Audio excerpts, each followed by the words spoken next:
Hello, dear friends. Thank you so much for visiting the BMI Care TV community.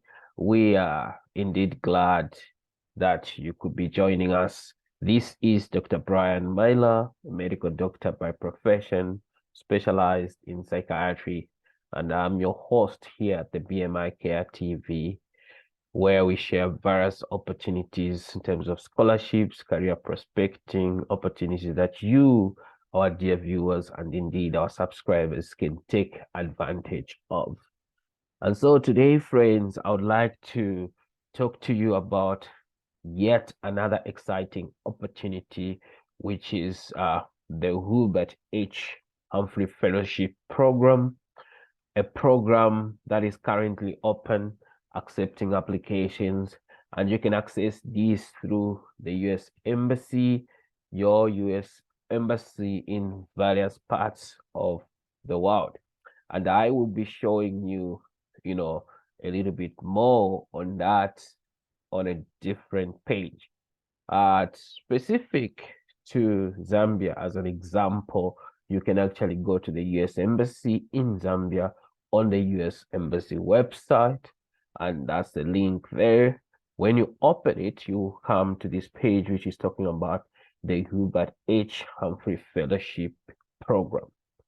Now, when you come down here, friends, you can see that for Zambia, the deadline for accepting applications is Friday, July 28th, 2023. Now, let's just go through this information on this page, talking about this fellowship program. And I actually had an exciting opportunity of participating in this particular fellowship program. It indeed, friends, can be an exciting opportunity that can change your life. And so you want to start taking advantage of opportunities such as this one. Who knows, this can be a starting point for a transformation of your career.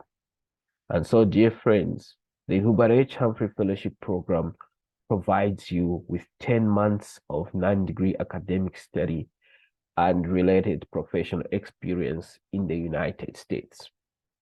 Humphrey Fellows are selected based on their potential for leadership and their commitment to public service in either the public or the private sector.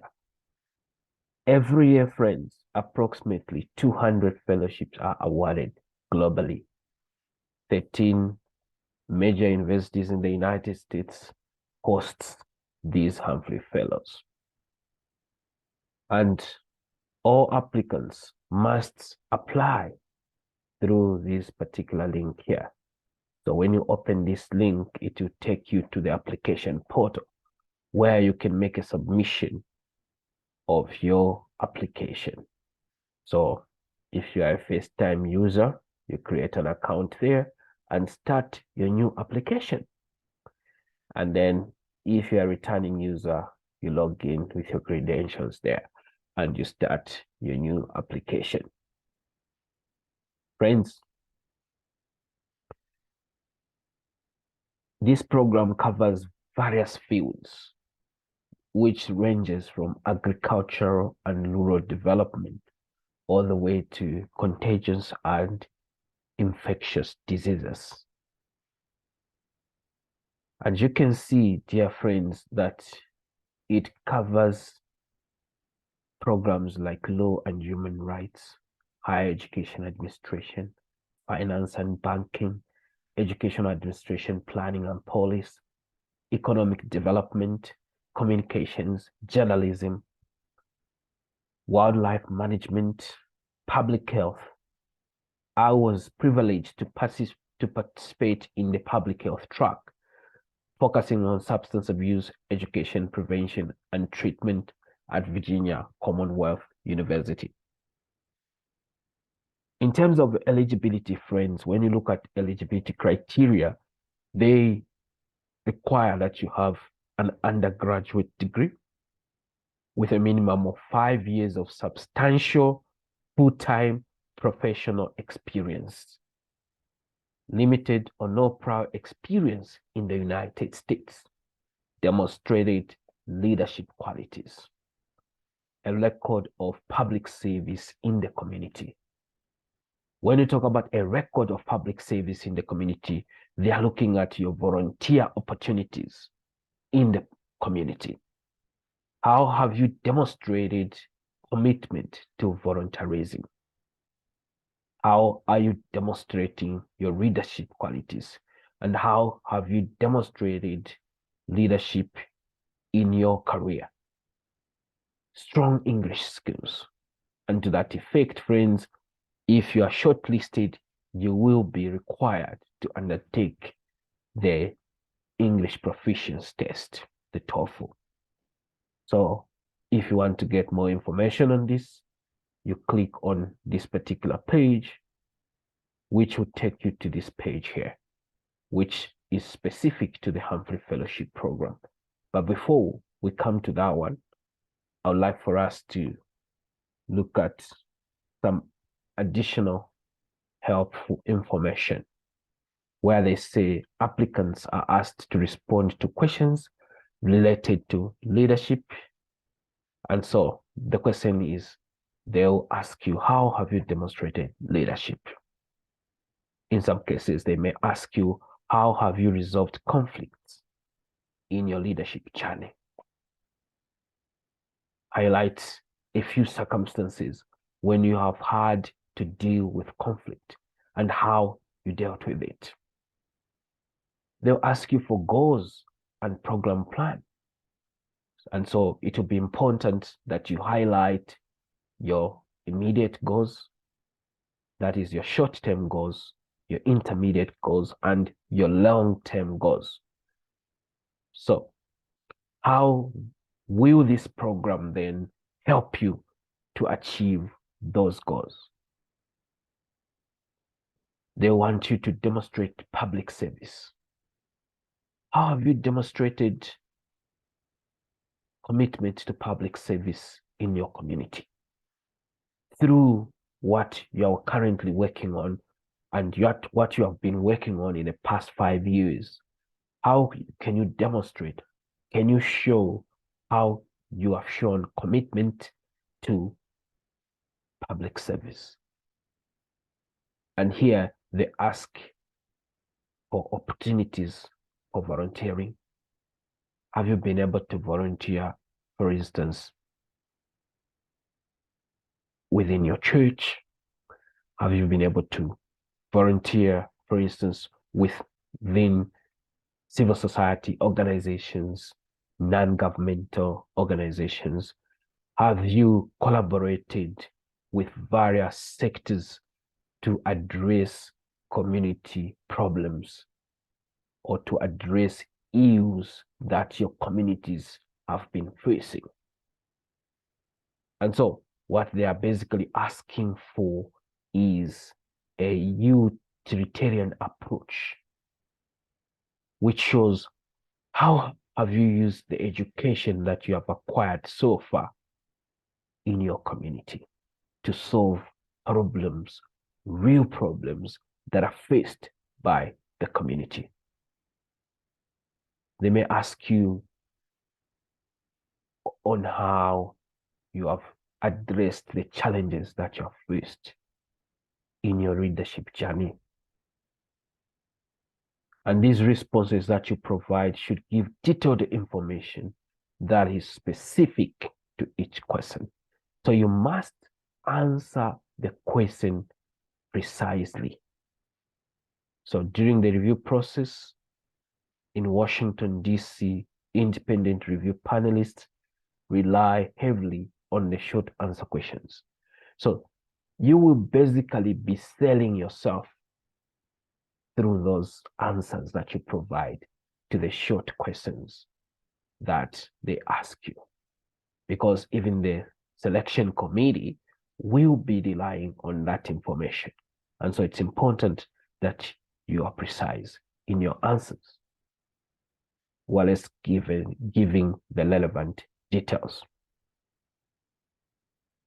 And so your ability to communicate will be looked into when they read your short answers. Your understanding of the Humphrey Fellowship Program. So you need to be able to understand the ideals behind the Humphrey Fellowship Program. If anything, you want to read about Hubert H. Humphrey, under whose name the fellowship was coined. They'll be looking at your professional goals, dear friends. And how are you contextualizing these professional goals within your country's context? For instance, they may ask you a question to say, how does your professional goals align with your national development? So you must be able to answer that question in line with your professional goals for the program. And this will help them to determine your need for this particular program. The responses should provide detailed insight into the candidate's proposed program plans for academic programming and professional development, and how they relate to the candidate's goals and the country's needs. And so the goals that you come up with should be addressing the needs of your country. And so you need to be able to highlight some of the problems that you want to come and work on once you return to your country. Whether the candidate works in the public, private, or NGO sector, the panelists will look for evidence of a strong commitment to public service, broadly defining leadership abilities and potential for growth, short and long-term goals. So if you work in the public, private, or NGO sector, it doesn't really matter. So if you work in an NGO, for example, have you volunteered to give educational talks within the community on human rights violation, for example, gender-based violence? If you are interested to go and apply for human rights and law, if you are interested in public health, how have you shown commitment to your community as it relates to public health issues that have been faced in the community? For example, you can say you were involved in the COVID-19 pandemic. How was your impact felt in your involvement in the COVID-19 pandemic, for example? You could say you were involved in the mass campaigns in educating people about applying the golden rules of prevention of infection and washing the problems relating to waterborne diseases. You have been critically involved over the years. That is if you work in public health. And if you work in the economic sector, for example, have you been involved in programs that offer financial literacy, for example, budgeting to the community members? And that way, you will be demonstrating that you have shown commitment to public service. So basically, whatever it is that you're working on, can you demonstrate that you have shown commitment to the public? You have been addressing problems by providing solutions so that in real time, the people have benefited from your skills. So again, details on eligibility. Appropriate candidates are usually mid-career professionals who are in leadership positions, demonstrating a commitment to public service and the potential for professional advancement. So you need to be able to tell exactly what this program is going to do for you in terms of professional advancement. For instance, you just have maybe a bachelor's degree. You must be able to demonstrate that this program is going to serve as a stepping stone for your next professional advancement, which is a master's degree, for example, and later on a PhD program. And those would sort of like fit into what we are going to call short-term, intermediate, and long-term professional goals. As a candidate, you should have both the need to participate in the program and the potential to benefit from it. So, in short, you should not just show that you need to take part in this program, but you should show that you have potential to benefit from this particular program. Accordingly, they should demonstrate the required experience, skills, and commitment, while also indicating how they can benefit from this program in ways that they have not experienced previously and are not likely to experience without the Humphrey Fellowship Program. Applicants with distinguished records and no compelling need for the Humphrey experience are not appropriate candidates. So if you are a distinguished candidate with no compelling need for the program, you are then not appropriate for this program. And so prospective fellows should have a minimum of 5 years full-time professional experience prior to August 2024 in the relevant field and should be interested in the police aspects of their field of specialization. Please note that candidates must have completed a university degree program requiring at least 4 years of full-time study to qualify for participation in U.S. graduate study programs. So that is something that you have to take note of. So you are not eligible if you recently completed your university program, even if you have significant positions. Individuals who have attended a graduate school in the United States for 1 academic year or more during the 7 years prior to August 2024 are also not eligible.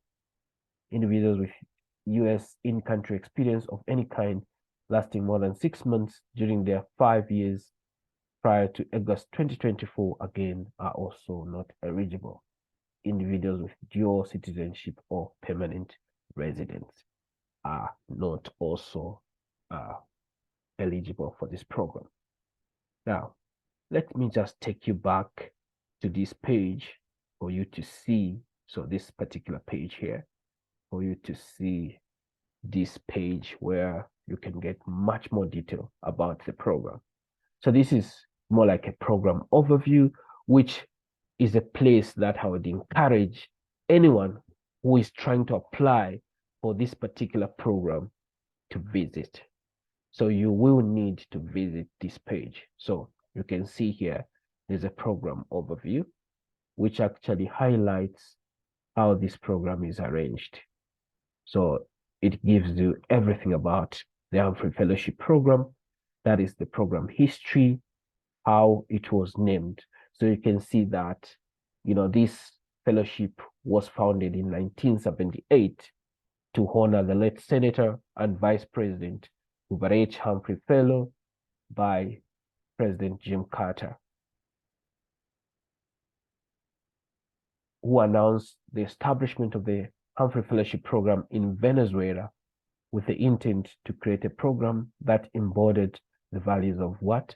Democracy, social justice, and the desire to assist the world's developing nation. In 1979, the first Humphrey Fellows arrived in the United States, welcoming 27 mid-career professionals from 24 countries to 11 U.S. universities. So you can see historical perspectives, and you can see a picture of the first group of Humphrey Fellows here. And then you can see a group of 2021, 2022 Humphrey Fellows here. And I am actually in this picture. I'm in this picture over there. Okay. And I have a few friends of mine here who are in this picture. Jacob, there's Aliyu, Amanda. Yeah, a few friends of mine here that we were in the same cohort during this Humphrey Fellowship Program. This was in Washington, D.C. And so, talking about Hubert H. Humphrey Fellow. So you want to read about Hubert H. Humphrey Fellow so that you get to know what kind of person he was and what values did he embody. So the funding for this program comes from the U.S. Department of State and is administered by the Institute of International Education. So this gives you, what you need to know about the program. And then this highlights some of the impact areas. So you can see here some of the impact areas, the different impact areas.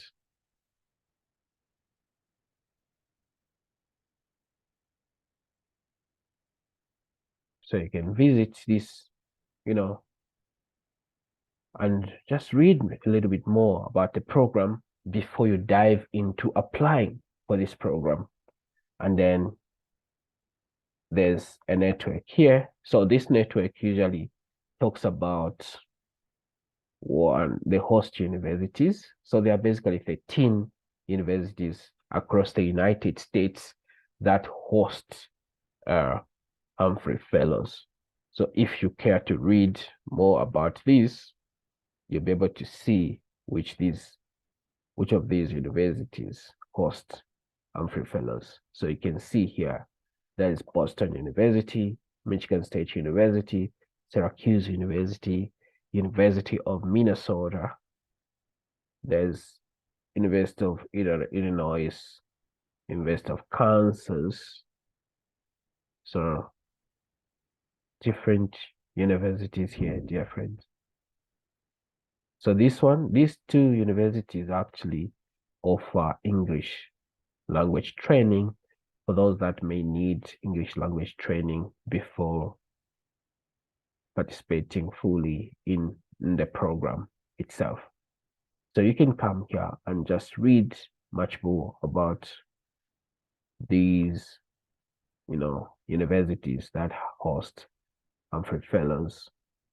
So, and there's also a section where some universities can become hosts of this interesting program. So there's also American University, Arizona State University. So Virginia Commonwealth University. This was my host university. There's Vanderbilt University, Pennsylvania University, Emory University. So good number of universities, dear friends. Then there are those there. American University. This hosts individuals who are studying law and human rights. Arizona State University hosts individuals studying communication and journalism. Then there's Massachusetts Institute of Technology, those individuals that are studying urban planning. Cornell University hosts individuals that are studying agricultural development. Then UC Davis hosts individuals that are studying natural resources and climate change issues. And then, yes, we have thriving communities. So Virginia Commonwealth University is home to individuals that are studying substance abuse education, treatment, and prevention. Vanderbilt University is home to people that are studying education administration, planning, and policy. Then Pennsylvania State University, individuals that are studying higher educational leadership. Then Emory University is focused on public health policy and management. Yeah. But there have been cases where individuals studying public health policy and management have also studied at Virginia Commonwealth University. Yeah.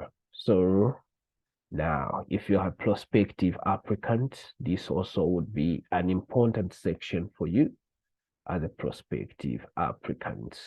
So this will give you information about eligibility. So I've looked through some of those when I was looking at information that was specific to uh, the US Embassy Zambia. So again, this is a picture where I actually am, so I can point at myself. So I'm here in this picture here. And then a few friends of mine here, Alan Taku, then Ali from Nigeria, then there's Amanda here, and then there's Farah, there's Jacob from Ethiopia, then there's Sonam from Bhutan. Yeah, there's a colleague from Georgia here by the name of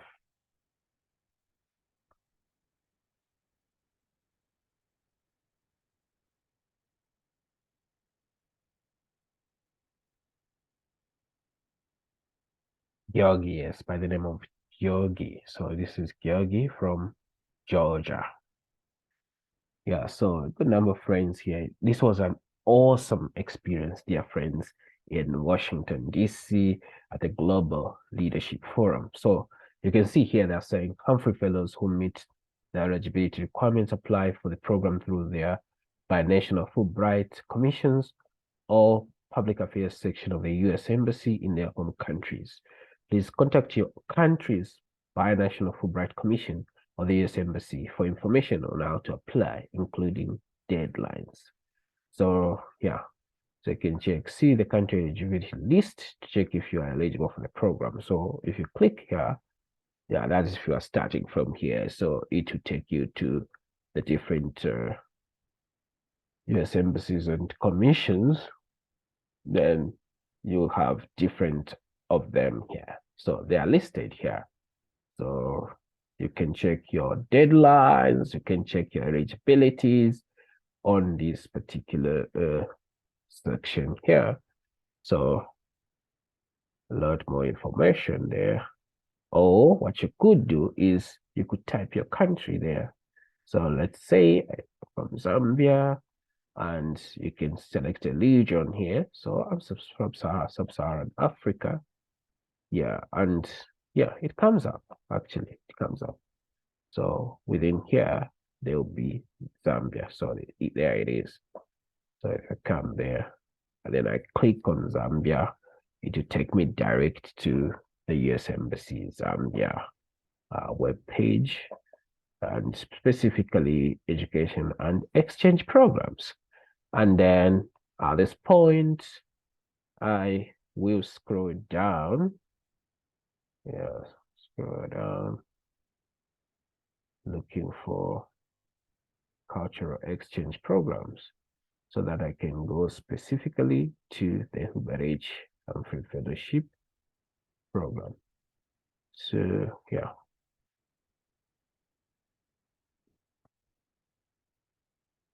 Yeah, then go there. Or there. So just different things. So if you click there, then you can come and click there. Educational and professional exchange programs, and then cultural exchange programs. You can click there and say, okay, let me see what's here. So take you to the different exchange programs. Yeah, so basically that's what you do, and it to be able to take you to your area of interest specific to your country as a prospective applicant. So we are looking at eligibility. Am I eligible? So you've been told to check eligibility by looking specifically at your country, but you could still find that information here. So eligibility requirement: to be eligible for Humphrey Fellowship Program, applicants must be a citizen of an eligible country. That's an addition. Then have an undergraduate degree, first university or bachelor's degree, have a minimum of 5 years of full-time professional experience, demonstrated leadership qualities and the record of public service in the community, limited experience in the United States, demonstrated English language proficiency, and then you can come to the application process. So this is basically where they highlight how to apply. So application process: interested applicants must apply through the U.S. Embassy Public Affairs section or binational Fulbright Commission in their country. Application deadlines vary by country. Applications must contain complete answers to all questions. Essay responses in English must thoroughly address the prompt. So you should clearly answer the question that they're asking. And then 2 letters of reference in English. One must be from the applicant's current employer. Official transcripts in English. Ensure all transcripts uploaded by the applicant are official, valid documents. Transcripts must list courses taken and grades received. Diplomas need only be uploaded if the transcripts does not show proof that the degree was obtained. After national selection, so you can actually see now the processes that are involved. So after being selected at the national level, independent review committees review nominations in the United States, and final candidate approval is determined by the J. William Fulbright Foreign Scholarship Board. After receiving approval from the Fulbright Foreign Scholarship Board, the U.S. embassies and binational Fulbright commissions will now inform the candidates of their status. So that's, yeah. So when you come here as a prospective candidate, you can check U.S. embassies and commissions. Yeah, so these will be the ones I was just showing you earlier, like that, to check information that is specific to your country. And then you have some frequently asked questions. Some frequently asked questions, which you can look at your own time. Yeah, so they address quite a lot of areas, and it will be interesting for you to look at them at your own time. And then there's a section for Humphrey Fellows. So Humphrey Fellows. So you can see 2022 to 2023 fellowship cohort. There were how many? 156 fellows. Came from where? 87 countries and 19 professional fields. They were hosted by 15 host universities. So 2 additional universities were added. So you see that the number of universities interested in hosting Humphrey Fellows is increasing. So 15 host universities.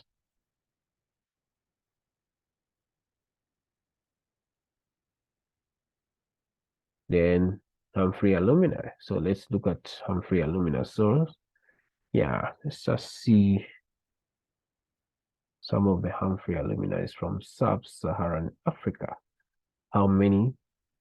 1845 alumni, just from sub-Saharan Africa, 1,845 from 48 different countries, and these span these various careers. You can see here.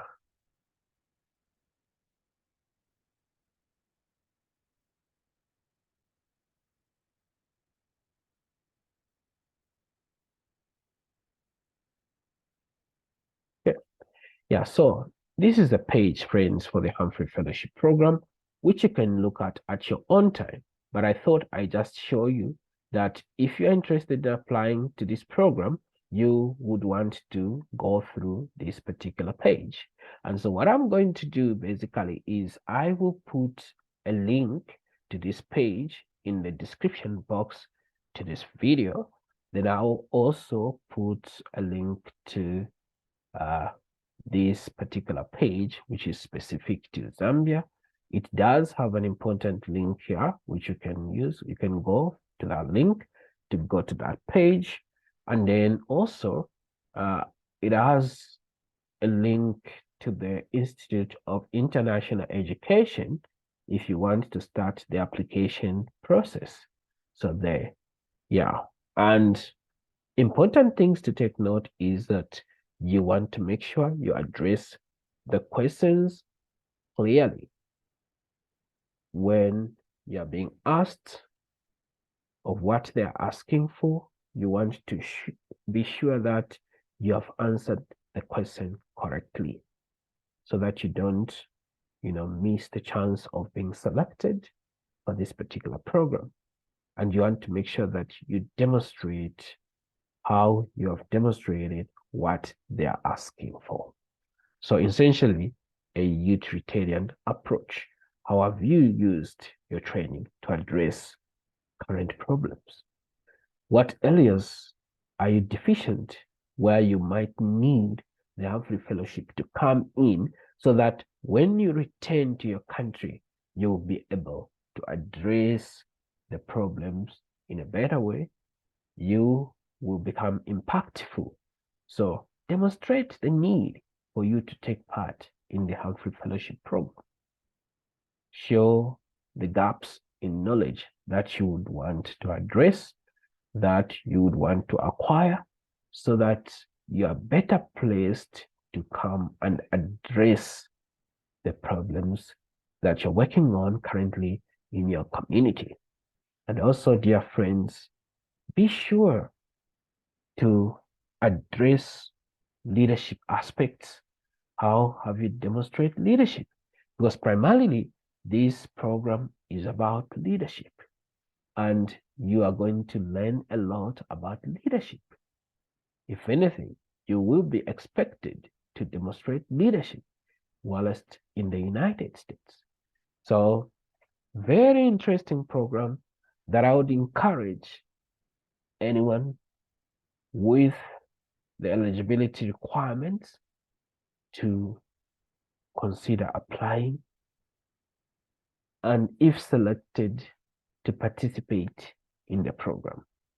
As of now, I can simply say thank you very much for watching this video, and it's bye-bye for now from the BMIK TV community until we meet next time. Thank you.